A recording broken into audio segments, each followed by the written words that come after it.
Hello everyone, I'm Troy Dodds and welcome to the On the Record podcast presented by the Western Weekender. On this podcast I'm joined by special guests who all have such great stories to tell about Penrith and the role they've played in our city. Today my special guest is Greg Alexander, a name synonymous with rugby league in our city. Brandy captained Penrith to its first premiership in 1991 and post-retirement has enjoyed a successful media career. Greg, thanks for joining us. Troy, good to chat. Well, Brandy, the question we always ask to kick off the podcast, where were you born and where did you grow up? Oh, yeah. Gee, we moved around a fair bit. We came to Penrith originally from Westmead. So I was born in Sydney, but actually started school in Westmead. Both parents grew up in Westmead, so both sets of grandparents lived in Westmead, only a few k's from each other. And I started school in Westmead, and then we moved out to Penrith for me to start first class out there. And originally we moved on to 5 acres at Cranebrook and stayed there for some time until I was about 10. And that was a good period of my life because we moved next door to my mum's sister, Eulalie, and she had 6 boys and we had 5 kids, and we both had 5 acre property. So that period between first moving to Penrith on the 5 acres and then shifting into town into Penrith was a great period. 6 boys, 5 of us. It was fantastic and enjoyed that part of my life. Looking back on it now, and then we moved right into town. We actually lived in Woodruff Street, okay, on the corner of Woodruff and Tyndale. So we were right in town, right in Penrith, and then we moved a number of times. I think I lived in about 8 different houses over the years, from Redden Avenue to Emu Plains. Spent a couple of years in Emu Plains, and then we moved out to Cranebrook. That was a new area out to Cranebrook, so we moved out there. And then when I started, I was actually playing first grade when we were living out at Cranebrook. And then we moved into South Penrith to Neville, just off York Road there. And I bought a house for the whole family to move into, and that's where we lived for a long time as teenagers and into my playing career. And then I moved out to Glenmore Park when it was just dirt. I reckon I was one of the first houses out at Glenmore Park back in '91 and. So lived just about everywhere in Penrith. We've spoken to a few people on this series about that sort of 80s, 90s period. That was a period where Penrith kind of really grew up, didn't it? From being that kind of country town to it was emerging to become a much bigger city. Yeah, look, I can't remember the early days, the 70s. I've got sort of brief recollection of what it's like, but not a good memory of exactly what Penrith was like. But yes, it did. I saw it go through those stages, obviously from being exactly what it was to the freeways changing things. I remember we used to originally we'd be driving down the Great Western Highway to go and visit our nans and pop who still lived in Westmead. They all stayed in Westmead, so we'd jump in the car and head down the Great Western Highway, and then the freeway, as it was called back then, opened up, and that used to get you to Blacktown, and then things changed. Yeah, it's Penrith, as if you had a pictorial sort of history of Penrith over that period between the 70s and the 90s, the extraordinary change that it's gone through, and then I've noticed change again, sort of lately because I moved out of Penrith. And then, for some periods, didn't go around to different areas of Penrith to see how they have changed. And, the area, the area along the Northern Road, between the Northern Road and Campbelltown, the extraordinary change sort of recently that's had. But it's a growing city, that's for sure. Absolutely. When does rugby league first come into your life? Is it when you start playing junior footy or as a fan? Like, when does rugby league, your earliest rugby league memory as a kid? My earliest rugby league memory is starting school at St Nicholas in High Street there, and starting to play footy in the playground. That's probably my earliest memory of it. And then playing for St Nicholas, and I remember I had a couple of years in the under sevens. I don't think we had sixes back in those days. And I think, in Penrith now they've got under fives. So, but I remember playing a couple of years in the under sevens and playing with the boys that were older than me, and they were a year above me, and still chat to some of those boys that played for St Nicholas back in those days. And that school team, of course, St Nicholas was a club as well, as well as a school. We played weekend footy for St Nicholas, which is amazing when you think about it. And there would have been so many instances of that. But that's sort of my first recollection of footy, and my dad giving me a footy when I was about 4. I remember him giving me this leather footy, and I just thought it was the best thing ever. And I guess early days too. I think my first memory of big footy, big time footy, was the Dragons, because the Dragons were such a big team. In the late 60s. I certainly remember things about the Dragons back in those early days. Do you remember your first visit to Penrith Park? Oh, yeah. I don't remember my first visit. And it took me until... I don't think I went to Penrith Park until I was about 12. And I remember just going with mates, and we'd man the... We'd go and sit right on the tunnel there, where it used to be a concourse, and there was all the steel fencing around that concourse area. We used to sit on top of the fencing, the steel bars there, and be close to the players as they'd run out the tunnel. But I don't exactly remember my first visit to Penrith Park, as it was called back then. No. Now you're still a teenager when you make your first grade debut in 1984, and you win Rookie of the Year, and then you win the Dally M medal the next year. This was pretty easy in the mid 80s. It was a pretty amazing start. Was it? How did it feel? Was it surreal? Did you did you feel that geez, this is easy, or what was the feeling around that pretty incredible start where you were getting a lot of attention too?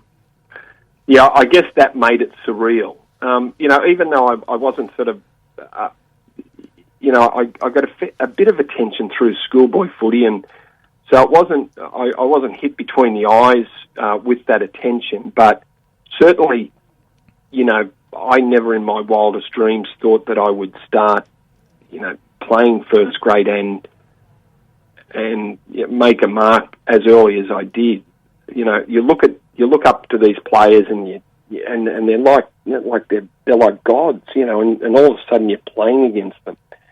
I think it's a little bit different these days. Like, the progression and the saturation of footy isn't like it.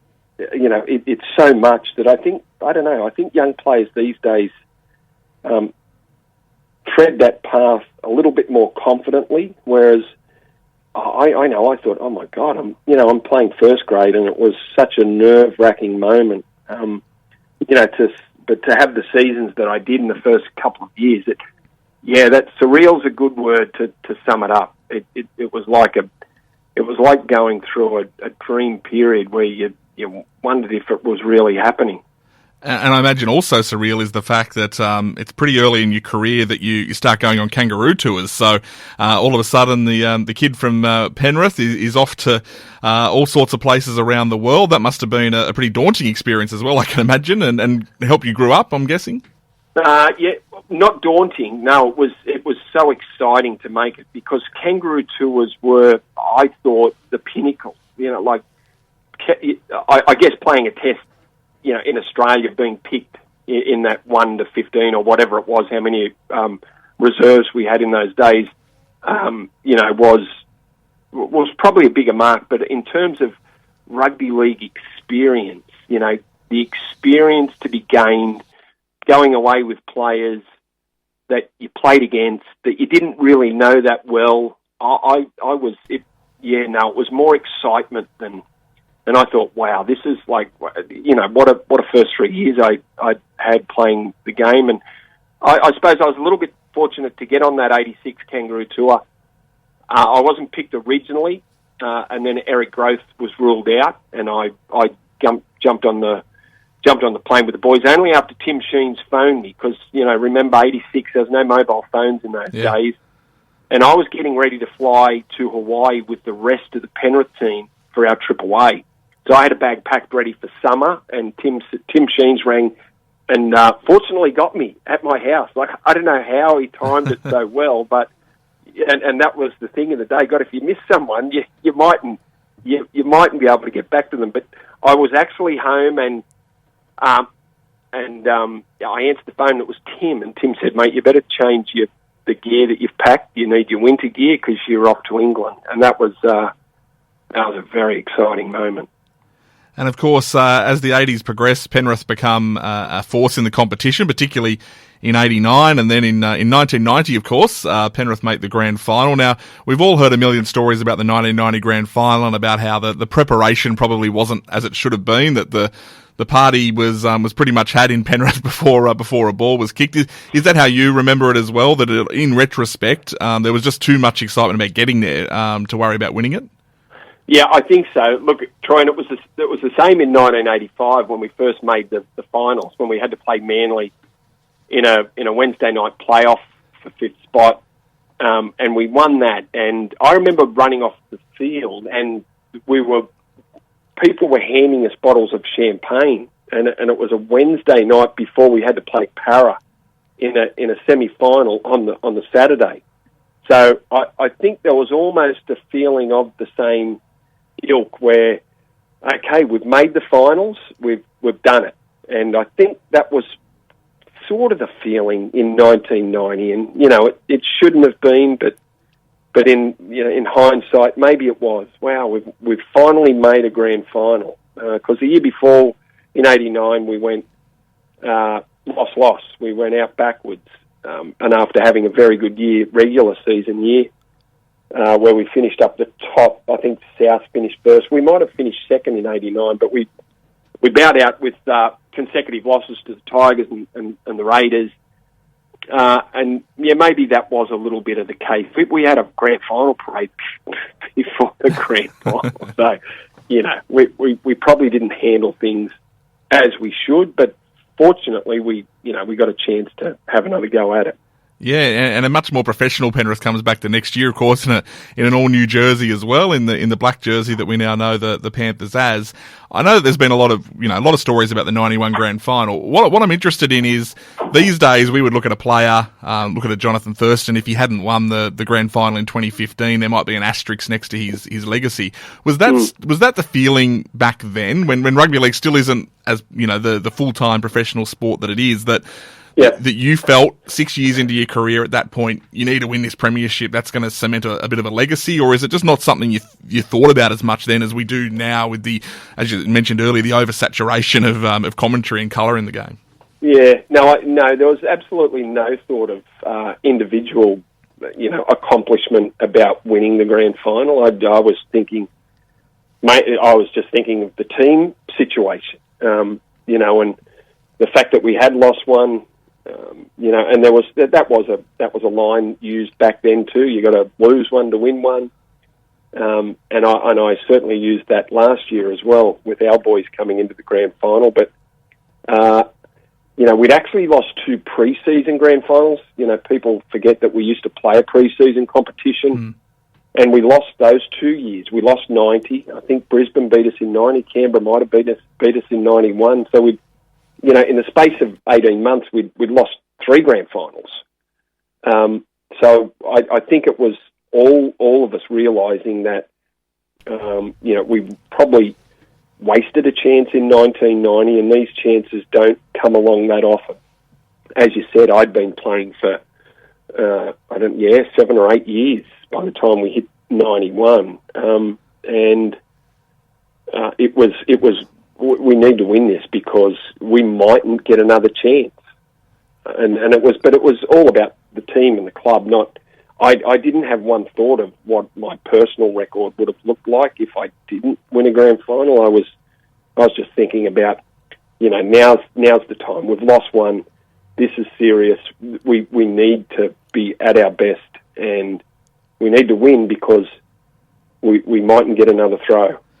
Whenever I look back and watch that 1991 grand final, particularly watch it in full, I almost think, geez, I don't know if we're going to win this, because Canberra were very much on top, and there's periods in that game where you think, well, this isn't going away. Do you remember it all? I mean, I know it goes quick, but in the game thinking, gee, we're in some trouble here? Yes. I even though we scored the first try, there's no doubt that they were on top at half-time. And apart from a couple of, defensively desperate situations, they could have been more than 12-6 in front quite easily, Troy. So at half-time, there was a concern, and we didn't walk into the sheds at half-time with our heads up and, thinking, this is our game. It took Royce and Gus. Royce got up and made a very impassioned speech about what we needed to do, and Gus had his say, and we went out, and I thought the second half we barely let them into our half. So I thought we were very dominant in the second half, but still it took time to crack them. Defensively though, they came up with some incredible plays to stop us scoring tries because we had all the field position, and we just kept piling the pressure on. And in the end, it took its toll on the Canberra defence. But boy, it took some time. And you're right. There would have been moments in that game where I'm sure it flashed through plenty of our minds that, hopefully we can get it done. But it's going to take patience and continually battering their lines to get us in front. And of course, you win the grand final 1912. Is it the biggest and longest party you've ever attended? Yeah, it is. Yeah. No, it was. Often I've spoken about this. It was more relief than now it's time to party. It was just a weight off our shoulders. That's because of the build-up and because of what we're facing, because of our previous record, because we'd never done it before, and sometimes those things get into your subconscious, that the fact that you haven't done it before, and sometimes you question, are we good enough to do it? Or do we deserve to do it? Do we deserve to be the premiers? And not that they stay in your mind for that long, but they might sort of just be in the back of your subconscious. So when you do it, when I kicked the goal, when we were 7 in front with 3 to go, I knew we'd won it, and it was relief. It really was. But it was a good time for the club. Now, obviously, tragedy hits in 1992 in June when you lose your brother Ben in a car accident, and I know that you've talked a lot about it over the years, and a lot of people have said a lot about it over the years. The one thing I'm interested in is how you and your family dealt with the grief, given that his passing hit the community hard as well. It's probably, I would say, the most attended funeral service that Penrith's probably ever seen. So you had to share your grief with the city. Was that a difficult part of that period? Yeah, I guess it was. Yeah, I think that made it difficult. But then it also was heartening, to know, because when you lose someone close to you, what you want their name to stay important. And I think not just in your family's life, but because you're leading a public life, the support from, the community of Penrith made it a little bit easier too. So there was both sides to it, Troy. It was, it made it difficult, but it also was heartening, the support and the outpouring of love for Ben. That made it different. That's all. It made it different, and I won't say better, but it was certainly heartening. And when you look back on it, it's easy to see the positives of that. But it was a difficult time, that's for sure. I guess in that respect then about, wanting Ben's name to make sure it stays in our memories, you must be really happy that the club continues to call its Rookie of the Year award after Ben as well. Yes, and I present that award every year. So, and that's, it's always a highlight of mine, to present that award and to know that Ben's name lives on within the club, and with getting to play with Ben was certainly special. And, the fact that the club were able to do that, the family was so grateful for that happening. And, that's certainly the highlight of every presentation year. I get to present that award, and it does keep Ben's name known around the club. And I don't do it every year. I'll just do a little, I'll just tell a little story about Ben before I hand the award out, just so the young players that come into the club, know a little bit about Ben and know what the game, what the game and the club meant to him, and just what a good player he was. He was a very good footballer, and would have played, I think, into his 30s, and he would have been someone that we would have spoken about playing, a couple of hundred games for Penrith. So he started playing so young. That is nice that the award is the Ben Alexander Rookie of the Year. And that period obviously changes for you and for the club and for so many people. I'm guessing the next few years was something of a blur. I know you end up leaving Penrith at the end of 1994, but of course you played, for the club through 93, the back end of 92 and then 94. Obviously a difficult period because, as I said, everything had changed. The whole road of where things were going changed completely. Yeah, I think, football had been like just my only thing in life.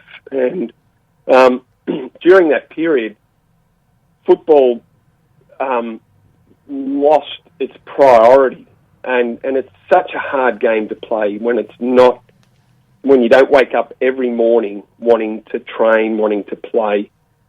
So it was a battle. And, that's the reason I left Penrith. I didn't leave Penrith for any other reason than to just change life a bit and hopefully, rediscover, some of the things that, life had changed for me. And obviously the priority there was football. So Tanya and I moved to New Zealand, and it was probably the best thing I could do. I just thought, well, where can I start afresh? Where can I get right away from what I've been going through over the last 3 or 4 years? And it had nothing to do with anyone but me, but how I was feeling. And the 2 years in Auckland were terrific. And then to get a chance to come back to Penrith, that's something that I never thought I'd do. And it was certainly the best thing that I could do. And that was in the Super League period, of course. The 1997 season is when you come back. And this is when money is being thrown around everywhere. Was that the case for you as well? Was suddenly rugby league players seeing, paychecks that they'd never seen before? Were you in that boat? Yes and no. Yes, I was. I was we seemed to be the forgotten ones over in New Zealand when it came to the money being thrown about. But, I was just happy that I get back to Penrith, because I was coming back to Penrith anyway. So to get back to Penrith, and I remember Royce rang me. He said, Royce was the coach at the time, and he said, "Mate, what are you going to do?" And I said, "Look, I've got another year here at the Warriors." So I'd re-signed extended for another year at the Warriors to make it 3 years there. But when Royce rang me and he said, "Mate, what?" He said, "I want you to come back and play halfback." I said, I'm in. So I went to the Warriors and I said, "Look, I've got an opportunity now. I was going back to Penrith at the end of the 3 years. Do you mind if I go back at the end of 2 years?" And they said, "No, not at all." So to go back and play Penrith for another 3 years was just something that I wasn't considering when I first left, but it was such a good thing to do. And your last game at Penrith is in 1999 against Canberra, I think. Ironically, Yep. given the 1991 result, I know that your actual last game was against the Sharks the week later, but really it was the game at home that was the farewell. And it was a big day. I think there was T-shirts printed. There was all sorts of stuff happening, and a fond farewell that must have bookended your time at Penrith for you really well. Yeah, it did. That was a great day, and the day wouldn't have been the same unless we won. We had to win, Troy. We had to beat Canberra, and we did that. And I got to celebrate with the team, the current team, and do a lap around the oval, and was just blown away by the support of the fans that day, and family there. It was it was a special moment. You don't you have those special little moments that are sort of sprinkled throughout your career, and that was certainly one of them. That was a good day. But then I did line up against the Sharks the next week, and we got smashed. So it doesn't matter, but because that day, the home game at Penrith Park was really the final one. So it was a good way to finish. And so begins then a new chapter in rugby league for you, which of course is in the media now. I don't know about yourself, but I think that most people wouldn't have predicted a media career for you. But where did that come about? How did it come about? And was it something that you were chasing? No, I wasn't chasing it. And I remember I texted a couple of people that were close to the game and were well respected, and might have had a phone call with one or two as well. Sort of just sounding them out, and I sort of raised the media, even though I wasn't really thinking about it. I bought a concrete truck off Western Suburbs Concrete, Mini Crete, little mini truck there, the year I retired. And I thought, well, that might be a good thing to do. Drive the truck, maybe do a little bit of coaching with the Panthers. And then Tuyui did an outside broadcast at Panthers late in the year in 1999, so the year I retired. And the concrete truck was ready to go. And my wife said, why don't you go down and see that nice man, John Brennan, who used to call you Commonwealth Bank Cup games, and see if you can just sound him out and see what he says. So reluctantly, I went down to the club, and I think Tan had to push me out of the car and say, go and ask him if there's a job going. Anyway, I went into the club and I spoke to John. And John said, yeah, absolutely, Greg. We'll get you working with Ray Hadley on the continuous call team. He said, we'll get you into the semi-finals. So, I did some work with Ray in the continuous call team that year in 99, and then started working the following year. So it sort of started there, Troy. And, by 2001, I started with Fox. And that's it. I was at TUE for a long time. Yeah, and there's an interesting period there about TUE as well, of course, because the TUE lose the rights, I think, in 2003, and you had a pretty big decision to make because there was obviously a few jumping ship over to 2GB, prior to Ray and the crew going over there when they lost the rights. What was your call around that period? And there was some very much some to and fro in sports radio at that time. Yeah, it was, and I think it was 2001, 2000. Mate, we did the continuous call team for 2 years, so maybe it was 2000, 2001. At the end of 01, they decided to. GB got the rights. UE missed out. Continued to miss out because they didn't have them in. When I got there, we weren't calling games. In 2000, in 2001, we were just doing the show. No one was at the grounds.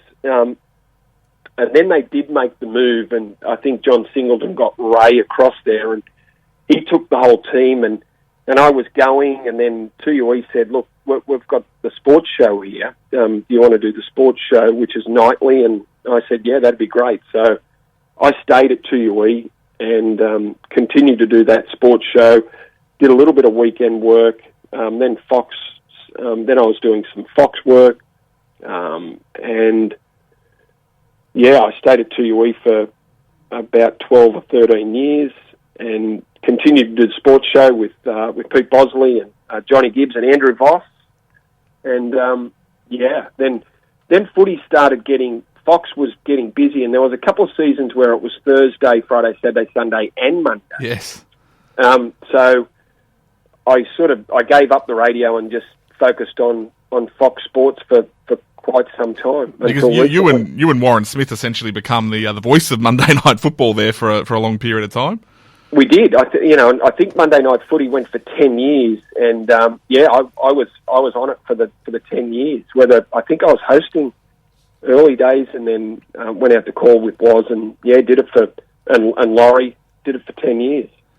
Now, of course, you're still on Fox League now, who, of course, cover every game every weekend. So it's very much a 24-hour rugby league channel. I'm interested, though, for you. Like, you obviously, you offer an experienced voice to that team, but every year more players retire and more players are chasing media careers. Is it do you often look over your shoulder and go, "Gee, he's pretty good. I might be in trouble here at some point"?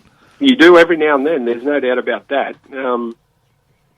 But then the older you get, you think, well, they do need an old bloke around sometimes, don't they? So you're right, but I've been blessed, to be doing that for as long as I have, and I'd love to continue doing it for as long as I can, or for as long as Fox want me. But there's some good young talent coming through. That's for sure. And every year, you're right. Every year, players retire, and great players retire, and whether if they're not getting into coaching or that part of the game, they want to get into the media. So it's a competitive little business.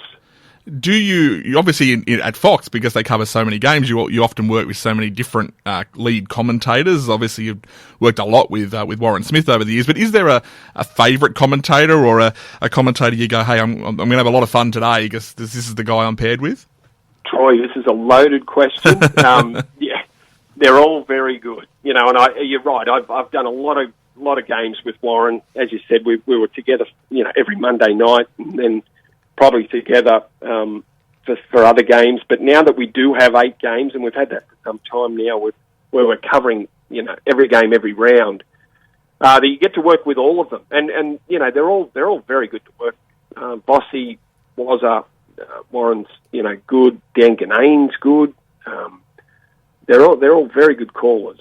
And I don't have a favourite. I think it's like, other than the team you support, there's not a favourite there. They're all equal. And of course, one of those commentators you're working with even more now, and that is Andrew Voss. You've taken up breakfast radio. How's that going? It's a punish, but in terms of that alarm clock going off every day, but a new venture there for you, back into radio. Yeah, well, you know what it's like getting up early and doing radio, and it's good. It's exciting. I enjoy being back on radio. And you're right, Bossy and I will call. We'll probably, for the first round, we called 2 games together, so we can't get away from each other. So it's 3 hours every morning, and then doing games together on the weekend. But it's enjoyable. It's good fun radio. It's completely different to telly. The interaction with listeners and text messages and callers. What I have noticed about radio is it's got more brutal. There's no doubt, 10, 12 years ago, text messages were generally quite nice. Now it's just it's open slather. It's everyone's fair game. Someone says something that others aren't happy with. Well, boy, don't they let them know it? And of course, that's probably a result of the social media generation. I don't think I've spotted you on Twitter, so you keep away from that stuff. Yeah, I just haven't been into it. I think early days it just, and I guess social media has changed over the years, and I think early days with people letting you know what they were eating for breakfast, and I just sort of never grabbed me early, and people were saying, look, it's a fantastic vehicle for information, and I sort of thought, well, yeah, it might be, but to trawl through everything that comes around a good bit of information, I just thought I haven't got time to do it, and it's distracting, and the way it's going now, good luck. Good luck on social media. One thing that you have continued as well, despite the time constraints, is remaining a director at Panthers. Yep. What's the primary reason that you're keen to keep doing that? We just had a board election that you again went for another couple of years. Is it to remain connected to the club and the city? What's the main purpose? I just love being part of the club. I have forever. I've done so many things at the club and continue to do so many things at the club. It's not, I remember when I was first asked to run for the board, and I thought, wow, that's a good thing to do. And I'm certainly appreciated, the opportunity to run. I honestly couldn't imagine life without it, Troy. It's been part of my life since I was 10. I played for Penrith. We had representative teams back in those days as far down as 10-year-olds. So, I pulled a Penrith jersey on at 10. I'm 56 now, and there's only 2 years where I have not been part of the club, and they were the 2 years that I went to New Zealand. So whether it's a player, a board member, working with the players, the halves, the kicking, whether it's with sponsorship, marketing, now we've got a recruitment and retention team, which I'm part of. I host our events now. I host our big events. It's just something that I enjoy. It's just part of my life, and I could never imagine Penrith not being part of my life. And what about family? What are the younger Alexander boys up to in terms of rugby league? Well, they all played at different. My oldest boy Liam is 22 now, and he played until he was about 15, and now he's working with me at Fox. He's flying the drones for Fox. Oh, okay, wow. Yeah, and my 19-year-old boy Braith he's played Harold Matthews and SG ball for Penrith, and now he's in the Jersey Fleet team. So it's great to have Braithy, wearing the Penrith jumper. And then I've got two other boys, Bo and Ben. Bo's in year 9, Benny's in year 8, and they play league and rugby and touch footy and everything else. But yeah, they're all league 3 league players still running around, and Liam did play, but is still involved in the game because he's at the games flying the drone. So you never know, we might see another Alexander in first grade at Penrith one day. Absolutely. That would be great. That'd be something. Greg, final question, which is always the final question we ask. How would you like to be remembered in Penrith? Oh, gee, I guess if I'm talking about just someone that, loved the club, as a player, I think I'd like to be remembered as someone who made it worthwhile going to the footy, gave some enjoyment to plenty of people, and I guess outside footy, on the other side of it, my involvement, just someone that, always makes the decisions with the club, in the club's best interests. I'm not driven by personal agendas. I always think about what is best for Panthers when I sit down and make a decision. So I guess that's it, Troy. I'm not big on talking about myself, but that'd make me happy. Well, Greg, we appreciate you coming on and talking about yourself for the last 40 minutes or so, and thanks very much, and all the best for the future. Good on you, Troy. Appreciate it, mate. There he is, Greg Alexander. Hope you enjoyed our chat. A reminder that On The Record is released every Monday. Just search Western Weekender wherever you listen to podcasts and hit the subscribe button. We've had some great guests on the On The Record series this time around. Ian Taylor from 1FM, Kevin Crameri, the veteran Penrith City Councillor, Prue Carr, the Londonderry MP, Andrew Paik from Westcare, Wayne Wilmington from Vintage FM and 188. So make sure you go back and listen to those episodes. On The Record is produced by the Western Weekender and recorded at the studios of My 88. Check out westernweekender.com.au and we'll see you next time.